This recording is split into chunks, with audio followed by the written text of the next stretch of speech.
tous les amis, c'est Jean-Laurent. On se retrouve aujourd'hui pour l'épisode 2 du Never Use Challenge, mais cette fois-ci avec la team numéro 2. Donc pour ceux qui souhaitaient voir Ursaring, Liputu et Muplodocus combattre, et ben c'est l'occasion. Alors on est parti pour 3 combats dans ce mode super solo. Pour la première position, on va choisir Ursaring, je pense. Je vous expliquerai pourquoi après. Ensuite, Liputu et pour terminer, Muplodocus. Ok, je me suis trompé.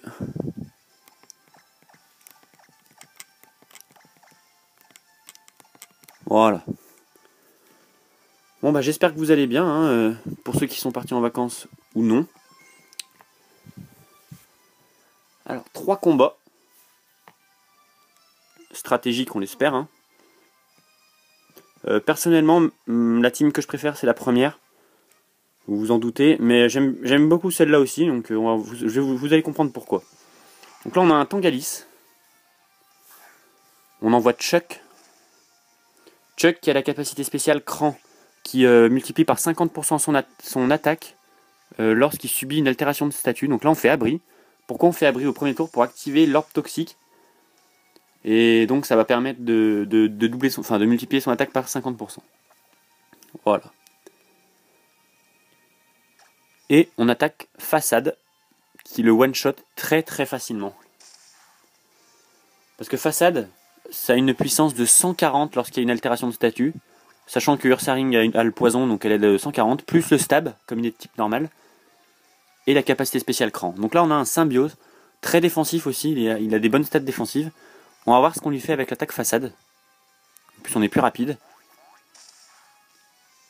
Et on le one-shot quasiment. Malheureusement pour nous, il y a sa baie qui est activée. Il fait zone étrange. Donc là la défense et la défense spéciale sont inversées, donc ça sert pas à grand chose. Là on perd vraiment pas beaucoup de vie. Et on termine avec un deuxième Façade. Voilà, donc là vous pouvez voir la puissance de Ursaring qui est vraiment tout seul pour ce premier combat. Hein. Pour l'instant il décime la team à lui tout seul. Hein. Écrémeux. Alors Écrémeux, je suis pas sûr de le tuer en une fois avec Façade. On va essayer. Plaquage. Il peut pas me paralyser vu que je suis déjà empoisonné. Et on le one shot quand même. Donc vous voyez, à lui tout seul, Ursaring a battu un dresseur, tout simplement. Ça c'est fait. Donc premier combat easy, si je puis dire. On va passer au second. Donc là on arrive au 5e combat. Après avoir passé donc l'épisode 1. Ce qui est plutôt bien. Hein. On arrive à un quart du trajet pour arriver jusqu'à 20.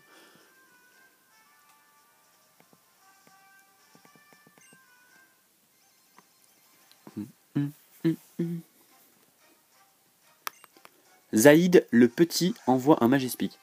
Bah le petit, je pense qu'on va se le farcir. Chuck, alors. On va faire abri, hein, comme d'hab. En plus, on va voir ce qu'il va nous faire. Ça peut être intéressant de voir ce qu'il peut nous faire. J'opterai pour une tempête verte.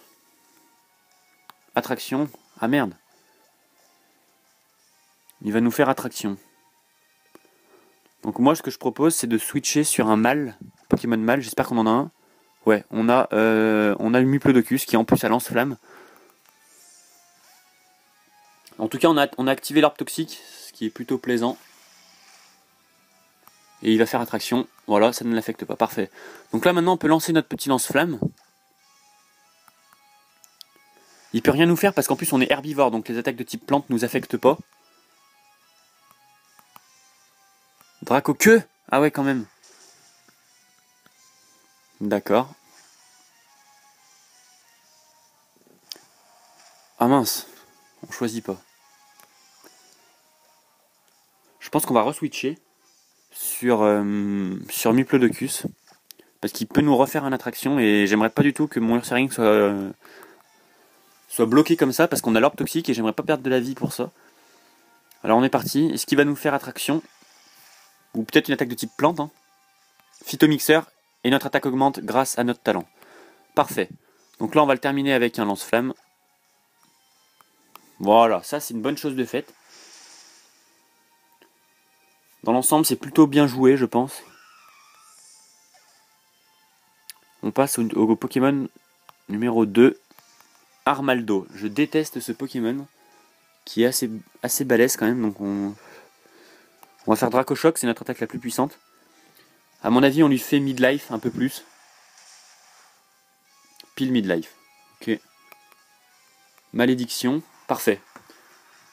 C'est pile ce qu'il nous fallait, puisque là on va pouvoir le terminer avec un deuxième Draco Choc, parce que là il augmente sa défense, mais nous on est basé sur le spécial. Donc on le termine. En plus avec l'orbe vie. Voilà, parfait.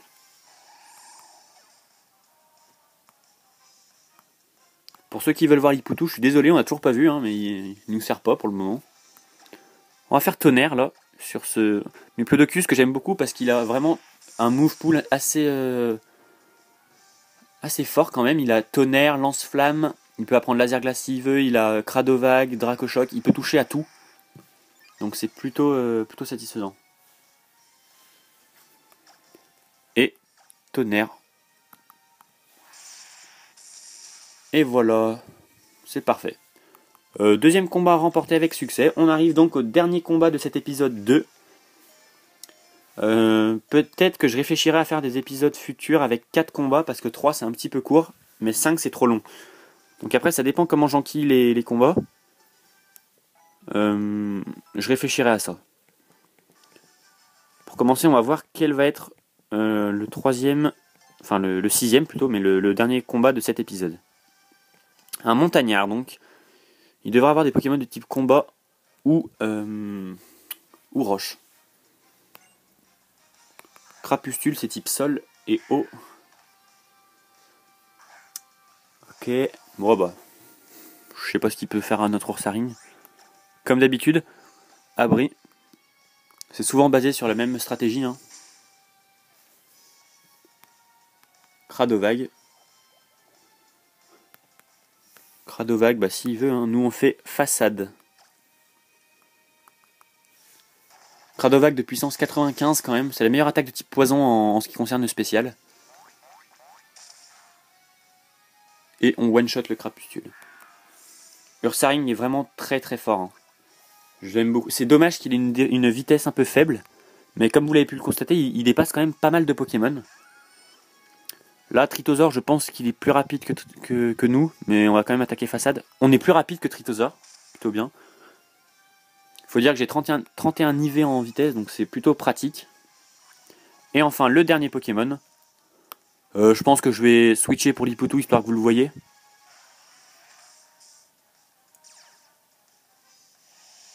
Il est type sol ce Pokémon, ouais, on va switcher sur Lipoutou. Parce qu'on ne l'a pas vu de l'épisode 2, ce qui est bien dommage, parce que c'était fait exprès pourtant. Lipoutou, que je le joue Choice Spec, c'est-à-dire que son attaque spéciale est boostée de 50%, mais il est obligé d'être bloqué sur une seule attaque. Malheureusement, vous l'aurez vu un petit moment, puisqu'à mon avis, il décède. Voilà. Bon, c'était juste pour le fun pour vous le montrer. Hein.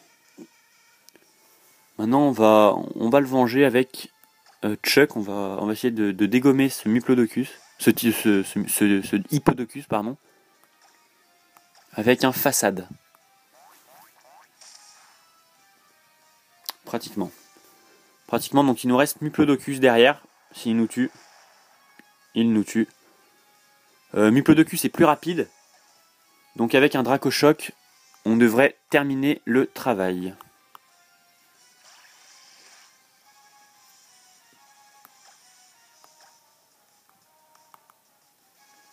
Et voilà. Terminé pour Hippodocus. Voilà, donc 3 combats plutôt cool aujourd'hui. Je ferai l'épisode 3, je le publierai l'épisode 3 sûrement en milieu de semaine prochaine, même si je suis en vacances. En tout cas, j'espère que l'épisode 2 vous aura plu, même si on n'a pas pu voir Lipoutou. Et n'hésitez pas à laisser un petit j'aime ou à me demander des Pokémon stratégiques, comme je l'ai dit dans l'épisode 1, ça me ferait plaisir. Voilà, donc on se retrouve bientôt pour le 3e épisode du Never Use Challenge. Salut à tous!